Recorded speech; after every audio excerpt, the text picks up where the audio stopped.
Jā, miers un labums. Tā, mēs reiz ķeramies klāt pie lietas, tātad trešā pamācības atkal noslinkoju tikai par vienu runāšu.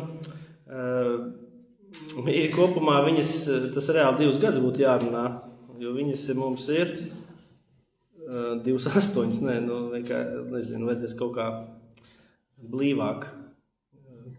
Jā, un šodien tad ir par pilnīgu paklausību, kas, protams, ir vairāk tā kā domāta ordeņa dzīvei un tādām lietām, bet, tur pastīsimies, varbūt arī kaut kas noder arī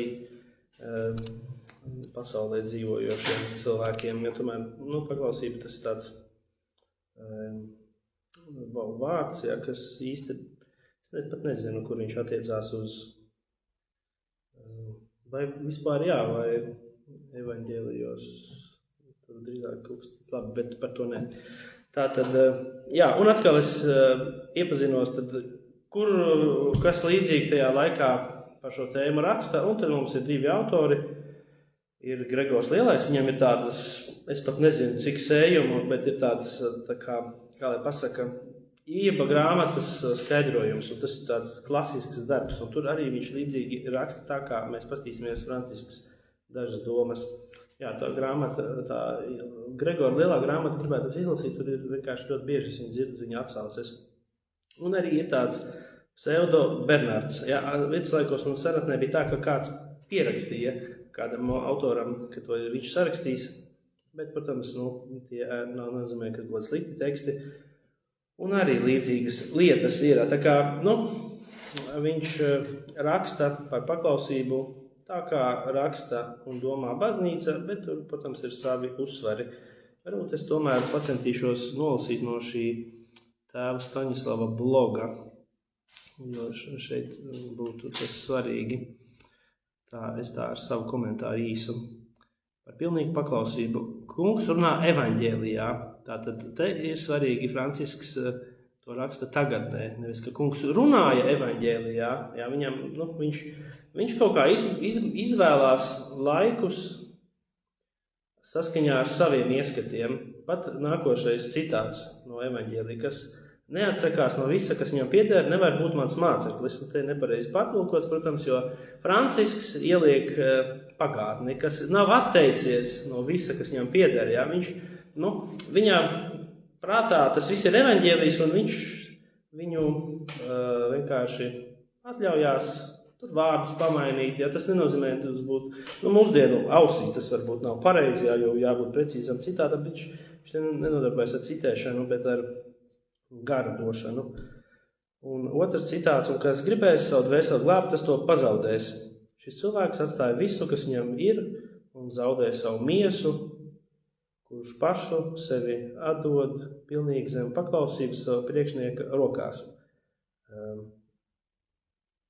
Un jebko viņš dara un runā, ja viņš zina, ka tas nepretojas priekšnieka gribai, un labs ir tas, ko viņš dara, tā ir patiesa paklausība. Un kaut gan padotais redzētu kaut ko labāku un derīgāku savai dvēselē nekā tas, ko pavēl priekšnieks, lai labprātīgi upurē to Dievam. Tātad te jau tāda arī svarīga doma, kas ir Bībelē, labprātīgi upurēt Dievam, tātad paklausība. Griba, tātad, kas svarīgi, šeit ir runa par gribu. Tātad upuris, griba. Un tas franciskāņiem ir svarīgs, tātad griba, vēlme. Un lai cenšas izpildīt priekšnieka vēlmi, ja tā ir paklausība aiz mīlestības, te ir tāds vairāk svarīgi vārdi, tātad franciskam ir patiesa paklausība, mīloša paklausība un pilnīga paklausība. Ja mēs pastīsimies, varbūt, kas ko tas nozīmē. Jo mīļa ir Dievam un tuvākajam. Ja priekšnieks pavēl kaut ko pret padotā sirdsapziņu, viņš drīkst nepaklausīt, lai tomēr viņu neatstāja. Jā, te ir tādas interesantas lietas, varbūt paprovēsim arī līdz tam tikt. Un ja no kādiem ciestu vajāšanas, lai viņš viņus Dievu dēļ vēl vairāk mīl, jo kas ātrāk izciestu vajāšanas, nekā gribētu atdalīties no brāļiem, tas patiesi paliek pilnīgā paklausībā, jo savu dzīvi atdod par saviem brāļiem. Jo daudz ordeņbrāļu, kuriem liekas, ka redz labākas lietas darīt nekā tās, kuras pavēl priekšnieki, tie skatās atpakaļ un atgriežas uz savas gribas vemšanu. Tas ir tāds bībeles motīvs un arī baznīcas tēvi izmanto. Tātad, tā kā atgriezties pie saviem vēmekļiem, tā kā atgriezties vecajā dzīvē. Un tie ir slepkavas un savu ļauno piemēru pazudina daudz dvēseļu. Es to izlasīju vienkārši, lai tagad pats saprastu. Tātad,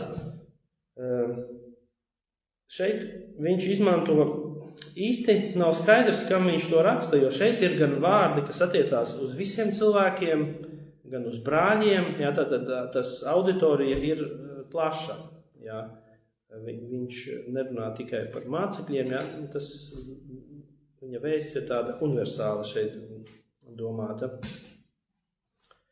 Un varbūt tāds ievads par to viduslaiku izpratni par paklausību, kas būtu svarīgi, jo šeit viņi parādās, tāpēc ir mīlestība, un tas pseudo Bernards raksta par 3 paklausības veidiem. Tā tad ir sautīga, egoistiska paklausīga, verdziska un dēla paklausība.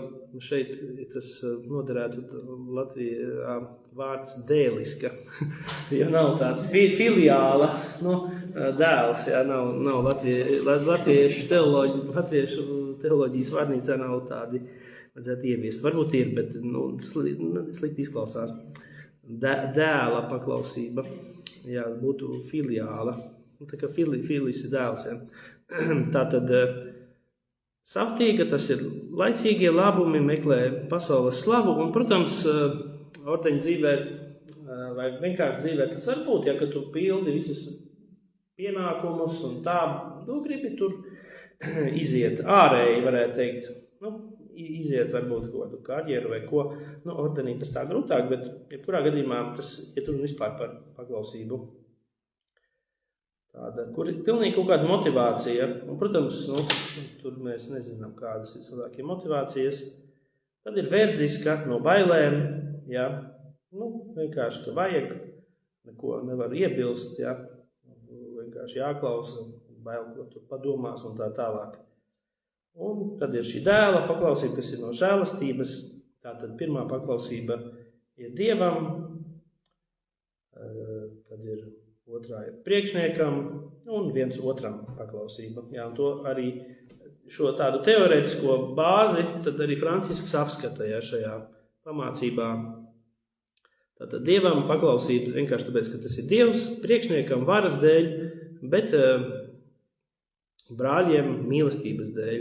Tātad tas viss tā kā ir jāatpazīst, kam klausīt, kam paklausīt. Un arī Francisks lieto līdzīgus vārdus. Šis pseudo Bernards lieto vārdu šī, dēla paklausība, un Francisks lieto mīlestības paklausība. Tā intuīcija ir līdzīga un ļoti veselīga, protams, ko arī redzam, kad tu redzi, kad kaut ko dara pret Dieva gribu vai vienkārši tev ir, tu vari neklausīt, Kas es nesen arī izlasīju. Tagad jau laikam baznīcas doktors Joe Henry Newmans 19. gadsimtā tādu arī klasisku tekstu par sirdsapziņu, ka viņš tur diskutē ar, savu laika Anglijas, anglikāņiem, un tad tur viņam pārmet, ka tur pāvestam visam jāklausa un tā, un tad viņš tur arī parāda, tā sirdsapziņas brīvību, kas ir tāda, ļoti svarīga lieta, par ko baznīca arī mūsdienās daudz runā, pat kaut kad tika izdots dokuments, parasti baznīca nesaka, ir, protams, smagi grēki nāvīgi, bet parasti, ir zināms, tie nāvīgie, bet parasti baznīca neizsakās par dažām lietām, bet pēdējā laikā bija kaut kāds dokuments arī, kurš saka, par cilvēka sirdsapziņas manipulēšanu un ietekmēšanu, ka tas ir tāds formulējums, ka tas ir kaut kas, jau pie smagiem grēkiem, Es tagad nepateikšu, kurš tas bija tāds, viens no baznīcas tādiem aprites dokumentiem, kas atrunā dažādas tēmas. Jā, un kāds mums te Francisks parādās šajā pamācībā? Jā, nu viņš mums ir kā tāds kanoniķis, jā. Parasti jau Francisks ir tāds, dzejnieks, jā. Viņš tur par puķītēm un tādām lietām, jā, tā ironiski izsakoties. Bet šeit viņš ir kā tāds, kanonikas profesors. Prasmīgi kaut kādas situācijas tā kā aprunā, jā. Kas tā kā viņām īsti varbūt nav pat raksturīgs. Šeit ir tāds svētīgais Asīzes Egīdijs, viens no brāļiem, kurš man bija vienā no formācijas posmiem maģistrs, arī šķiet rakstīja par šo svētīgo Egīdiju savu doktoru darbu. Tas ir Svētā Franciska biedrs. Jā. Viņam ir saglabājušies 416 zelta teicieni. Tā kā, jā, un tad viens no tādiem, kā viņš runā par paklausību, pilnīgi savādāk. Ja Francisks te tā kā liekas būtu aizrāvies ar kaut kādiem tādiem juridiskiem tekstiem. Tātad, kā šis svētīgais Egīdijs, Franciska biedrs. Tātad ļoti, es lietošu vārdu reliģiskais, tas domāts, jo arī tā terminoloģija nav Latvijā atstrādāta, man liekas, jaunajā misālē. Tiek lietots vairs reliģiskie, tie ir konsekrētie. Tātad ļoti paklausīgs reliģiskais ir kā bruņinieks stēpies, stiprās bruņās, uzsēdies ugunīgā zirgā, izlaužas cauri savu ienaidnieku biezoknim. Neviens nevar viņām pretoties, bet reliģiozais, kurš paklausa, murminot, ir kā neapbruņots bruņinieks, kurš uzsēdies nožēlojumā kleperī, kad viņš iejāja kaujas karstumā, viņš dažreiz tiek ievainots, sagūstīts, iekalts ķēdēs, ieslodzīts un ienaidnieku nogalināts. Ja? Pilnīgi savādāk viņa biedri raksta. Jā, interesanti, kāpēc Francisks te grib tā bišku būt par tādu kanonistu. Varbūt varam tikai iedomāties, varbūt viņam bija kāda saruna, tomēr viņš kontaktējās ar baznīcas dažādiem pārstāvjiem un varbūt šo tēmu viņš gribēja varbūt kaut kā atrunāt tā precīzāk un tā kanoniskāk. Jā, tātad par paklausību un nepaklausību, jo tur protams, būtu atsevišķi jārunā par vispār franciskānisko paklausību, bet mēs tā kā turamies vairāk pie šīs pamācības. Tad pirmais, ko viņš šeit dara, tad ir, būtībā tas ir vērsts, katrs var kaut ko atrast. It kā domāts ir brāļiem, bet tomēr tā vēsts arī ir tāda universālāka, pat viņa valodas izvēle. Kaut vai šis cilvēks atstāja visu, kas viņam ir. Viņš neraksta šis māceklis, šis brālis. Ja? Tur ir sākumā tāda vēlme arī uzrunāt visus cilvēkus. Varbūt arī tos, kas vēl varbūt nav brāļi. Tādas mazas šīs izmaiņas ieliek vārdos, par ko es runāju. Pieņemsim, nelieto vārdu, necitē atteikties, bet atmest, daudz spēcīgāku vārdu. Un tas, man liekas, ir labs tonis, ka tas tāds baznīcas tēvu stilā necitēt, bet tā kā savā sirdī tos vārdus nest. Tad mums šeit ir svarīgi šie vārdi, kas tātad labprātīgi upurē, to jau es teicu, tātad paklausība ir upuris. Brīvprātīgi griba, par to jau esam runājuši, ka vispār tajā franciskāniskajā tradīcijā griba, vēlme, tas ir svarīgs, un tad tas šeit tiek arī kaut kādā veidā apskatīts. Jo ne jau tik svarīga ir paklausība, bet ko tu dari ar savu gribu, tas zem tā visa tur slēpjās. Vai tu esi tā kā verdzisks, vai tu esi kaut kāds egoistisks vai aiz mīlestības. Un šeit atkal būs citāts no šī pseudo Bernarda, kurš tā kā atspoguļo to, ko arī Francisks saka, tātad viņš te raksta starp attiecībām starp priekšnieku un padoto, tātad jāpievērš uzmanība padotajam, jābūt piesardzīgam pret priekšnieka kļūdām, ja, lai vienmēr tomēr godinātu to savu priekšnieku, bet neatdzirdinātu viņa kļūdas, lai sargājas no viņa kļūdām un lai nebūtu tām pakļauts. Ja. Tā kā tas ir baznīcas tradīcijā un Francisks to spēcīgi ienes visā tādā franciskāniskajā tradīcijā. Tomēr, kad tu tā kā vērtē, reflektē par to savu priekšnieku. Protams, mums priekšnieki mainās kā sēnes pēc lietas, tāpēc tas arī tātad vienu brīdi tu esi priekšnieks, otru brīdi tu esi priekšnieks, bet svarīgākais ir, ka pirmā paklausība ir tieši brālībai, iekšējā, nevis kaut kam ārējam. Tātad, ja tā priekšnieka izvēle nepārtraukt notiek no tava vidus, kurā katrā brīdī var būt, ja tu jau tā kā veido sevi par tādu, kuram nevajadzētu būt kaut kādam neadekvātam priekšniekam. Tas būtu, jo šeit arī jāuzsver, ka tu tajā laikā, kad to raksta, nav jau klosteri, viņi tur klīst apkārt baros, kaut kur dzīvo. Tas nozīmē, ka viņu paklausības vieta ir tieši brāļu pulciņš kaut kāds, kur viņi tur ir apmetušies. Tātad viņi ir paklausīgi tam dzīvesveidam, ko Francisks, vai kā precīzāk noformulēt, kā Francisks to testamentā, ka kungs man atklāja to ceļu, Franciskam tur teica, varbūt to paņem, to ceļu, nē, es palikšu uzticīgs tam, ko es esmu atklājis, un tad brāļu uzdevums ir palikt uzticīgiem tam ceļam, tam, ko viņi ieraudzīja, kā Francisks dzīvo, tur ir tā paklausība, teiksim, būtībā evaņģēlijam, vai, kā Francisks saka, tad viņa ģenerālis ir svētais gars, Protams, tas ienes nelielu hausiņu, jo tomēr tu jebkurā brīdī var pateikt, kad es šitam neklausīšu,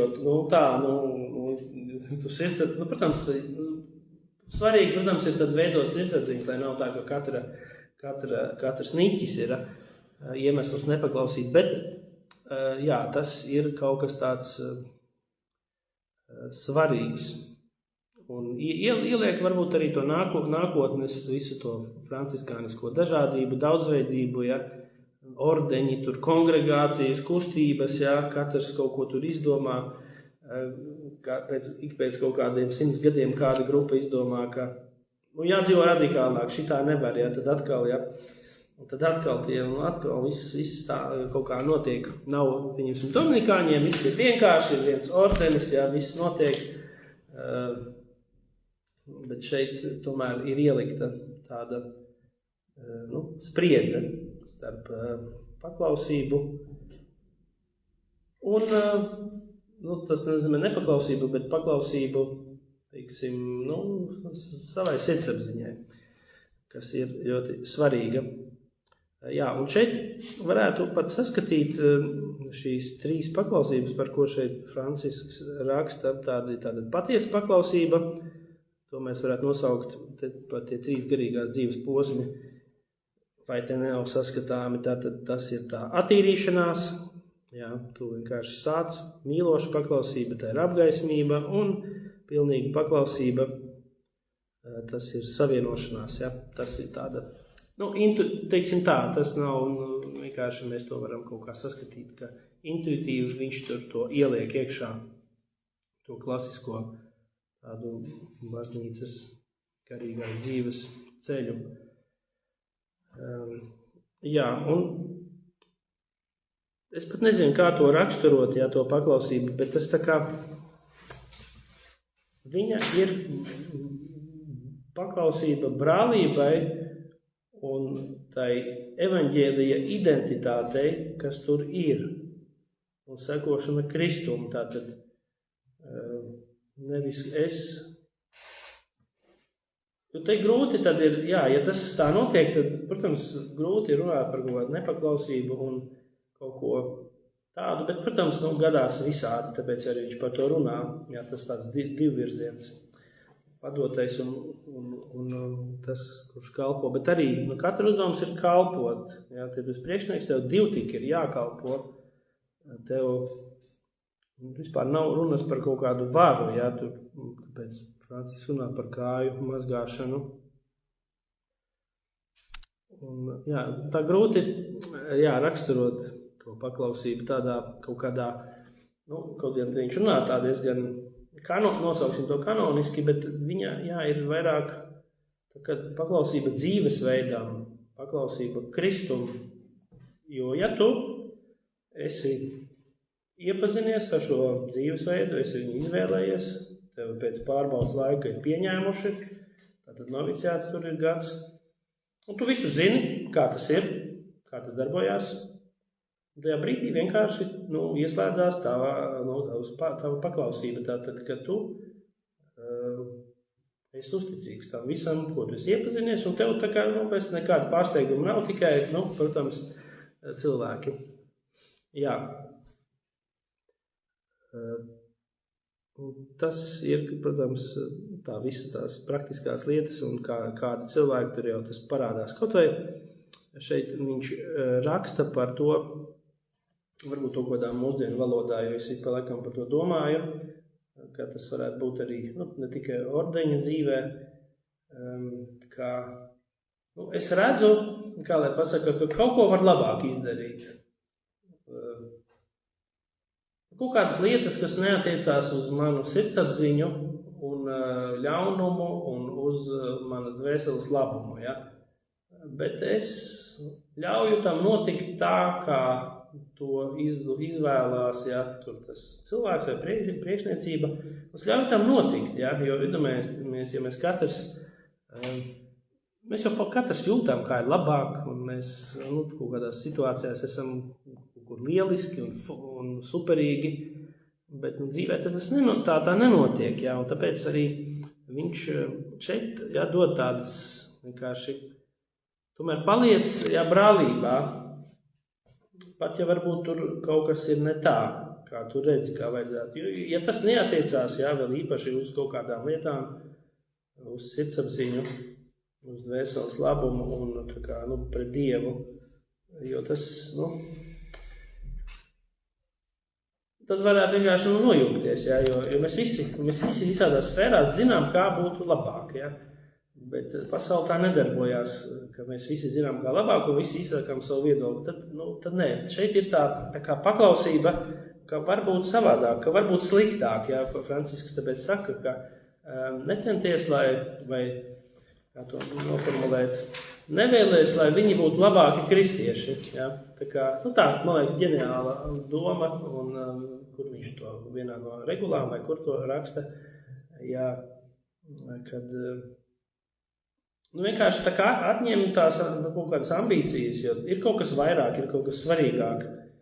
Ir, jā, šī brālība, ir kaut kāda vienotība, un ja tu pat esi baigais, tur, varam iedomāties, tur ordenī tajā laikā stājās visādi, gan kaut kādi prasti cilvēki, gan superīgie profesori, aristokrāti, jā, varam iedomāties, ja, kaut kāds aristokrāts, kaut kāds priesteris ar lielu izglītību un kaut kādi parasti tur galdnieki un vienkārši kaut kādi zemnieki. Protams, ka ir skaidrs, ka kāds zina labāk, kā ir jābūt. Ja? Un varbūt tas parastais zemnieks ir viņu priekšnieks. Ja? Protams, ir spriedzi. Un tad tev, jā, dārgais, tur izglītotais profesori, ir vienkārši mīlestības vadītam vienkārši jāpaklausa šajā situācijā. Jo te nav nekas saistīts ar kaut kādu ļaunumu, kaut kādās paklausības situācijās. Vienkārši tāpēc, lai brālībā būtu, jā, kaut kāda vienotība, miers un evaņģēlijs īstenotos, nevis tikai tur sava griba. Jo tomēr, Francisks tātad šeit risina vairāk, gribas jautājumu. Tātad paklausība, tā brālība, jā, tā, arī mēs varam teikt baznīca vai jebkur, jā, tā ir tā vide, kur tas notiek, tās nav pavēles, jā. Autoritātei, jā, jāapklausa, bet tas nav tas augstākais labums. priekšnieks, jā, bet ir pirmkārt tu klausi tai harizmai, evaņģēlijam. Tātad evaņģēlijs un tavs ģenerālis ir svētais gars, bet tajā brālībā tas īstenojās. Nevēlies, lai viņi būtu labāki kristieši. Un tas tā kā, jā, Franciskam vēl par to pilnīgo prieku, tur arī tas parādās, ja, ka viņš reāli ir kaut kā, protams, saskaroties ar cilvēkiem, ar brāļiem, nonācis pie tāda secinājuma, ka nevajag sevi audzēt to rūgtumu, ja, ka nav visi tādi, varbūt, kā vajadzētu būt, ja, bet vienkārši priecāties par to, ja, ka kungs, un ka es esmu maziņš, ja, kaut kā tā. Tātad vairāk ir par iekšēju attieksmi pret savu gribu, ko tu ar viņu dari. Nevis to, ko liek darīt, bet mana attieksme, mana atteikšanās no tās manas gribas vai no manas egoismas, no tās galīgās autoritātes. Ja? Jo es zinu, kā labāk. Ne? Es arī varētu, es būtu ģenerālis, ja es zinātu, ko darīt, ja, vai tur vienalga. Bet es tā visdrīzāk tur nokļūt un tas tā kā, nezinu, kā premjerministrs, viņš tur nokļūst un viņš ierauga, ja, ka tur tā viss birokrātiskais aparāts tur kaut kā nekustās. Un viņš plēš matus ārā un viss tā, teiksim, viss tur, lai tie politologi vairāk runā. Jā, bet tas arī kaut kā līdzīgi. Jā, un tāpēc es sāku no sevis. Kā es atsakos, kā mana griba darbojās. Tātad šeit ir šis ārējais, tātad darīt to, kas ir prasīts. Jā. Te ir tā, kad es iestājos ordenī, vai, tur iestājos baznīcā, ja. Vienkārši es daru to, kas ir prasīts, kas ir pašsaprotami, jo es iestājos baznīcā, es zinu, kas tur būs, es visu varu izlasīt, tā teikt, katehismā, kanoniskajās tiesībās, evaņģēlijā, un es to daru, tāpēc, ka, es piekrītu tam, jo man bija, tā teikt, visa informācija par to, nekas netika noslēpts, un tāpēc nav ko tur īsti pretoties, ja. Tad ir iekšējā piekrišana pieņemt ar mieru, pat ja šķiet grūti, ja, tātad. Ir kaut kādas tur ārējās lietas, kaut kādas, nezinu, tagad brāļi izdomā, dosimies tur uz Romu, dosimies uz kaut kādu Biminī, nevis uz Romu. Biminī negribam jāiet, ja tur ir varbūt silts, vai Romā gribam, tur kaut kādi draugi vairāk ir. Tad es vienkārši tādā paklausībā mierā pieņemu, ja, ka tomēr, tam tā, tas tā var būt, ja, tur tas neatiecās uz kaut kādu tur manu pestīšanu, jo es savu gribu pakārtoju šajā jautājumā brāļiem. Un tad ir pilnīga paklausība, bet tā atkal nav sevis kaut kāda apspiešana, ja, bet es esmu atklājis ar mīlestību, ja, kā es gribu kalpot, jo to, ko, protams, šeit māca Francisks, tas nav kaut kāda, tā kā, savas gribas apspiešana, ja, tās nav tās anekdotas, ja, Franciskā viņiem tādas nav, ka tur otrādāks sīpols stāda vai kaut ko tāda, ja, tas mums tā tas nedarbojās. Bet es tā kā mācos, tas ir mīlestības akts, ja. Ja pat tur kaut kāds brālis vai ko dara, ja es tomēr tā kā palieku mīlestības dēļ, es turpinu. Un tātad, nobeigumā varētu teikt. Un tad ir šī, spriedze starp to, kad ir šī pilnīga paklausība, bet ne akla un tāda mehāniska.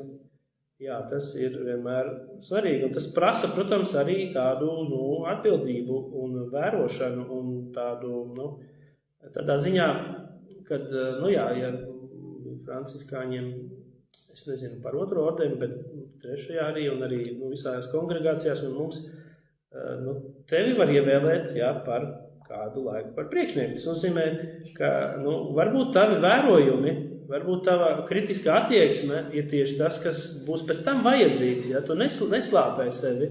tā kā mākslīgi, tā kā, sevi, negribās lietot anatomiskus vārdus, jā, bet tā kā, sevi neapgraizi, jā, tā kā ļauj, lai varbūt, esi aiz mīlestības paklausīgs, bet arī tomēr redzi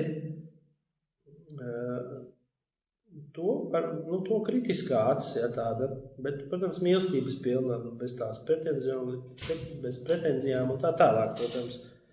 Jo tevi, jā, var tā kā tevi var ievēlēt, tevi var iecelt. Un varbūt tas būs tieši tas, kas ir vajadzīgs. Jā. Protams, tātad šī spriedze ir tā radošā spriedze, jā, bet tātad nepieļaujam tikai to, kas tātad varam neklausīt, tas arī, baznīcā. Protams, lajiem vispār nav paklausības jēdziens, jā, vispār saistoši. Tāpēc, nav. Jūs neesat prāvestam nekādu paklausību. Jūs varat, protams, ir kaut kādi jautājumi, ir kaut kāda baznīcas kārtība, bet tā, teiksim, neko nevar pateikt. Es jums neko nevaru pateikt, jā. Ko es varu? Es tikai vārdi, jā, nav nekas tāds. Pārvācies uz no dzīvi, uz turieni, jā, jūs vienkārši pasmietos, jā, un jūs, protams, tas būtu absurdi, ja kaut kas tāds būtu, jā, bet tomēr, šeit par gribu mēs ejam tālāk, jā, lai iepazītu savu gribu. Vai es esmu no bailēm, vai verdziski, ja? Vai varbūt vienkārši automātiski. Nē, apzināti tātad, protams, tur, kur ir pret Dievu, sirdsapziņu un dvēseles labumu. Protams, tie ir tādi ļoti plaši iedzieni. Sirdsapziņa, tas būtu atsevišķi jārunā sirdsapziņa, jā, jo visādi ir cilvēki. Visādi, tā teikt, piedzīvos ar sirdsapziņu brīžām, nezinu, kā tad, man liekas, tāda visparastākā pieredze tāda, ka kaut kas nav kārtībā, bet es nezinu, kāpēc dzīvē nav kārtībā, un kas, nezinu, kāpēc. Visdrīzāk vienkārši, ka kaut kas nedzīvo saskaņā savu sirdsapziņu, vai vienkārši tavu sirdsapziņa kaut kam tiek pakļauta, jā. Labi, tas tā īsi par šīm pamācībām.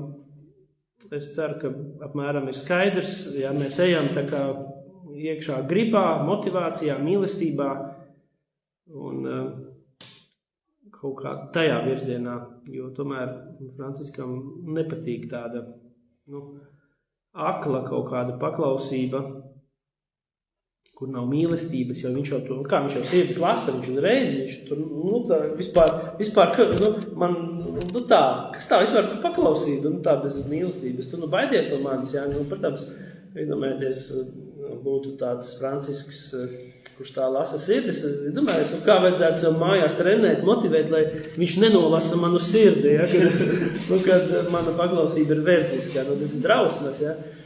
Protams, no tiem pirmiem brāļiem. Tur jau bija tādi, ja, daži stāsti, ja, ka tur kāds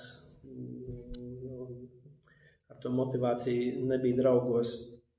Jā, labi, tas tad īsumā būtu viss. Mēs atslēdzamies.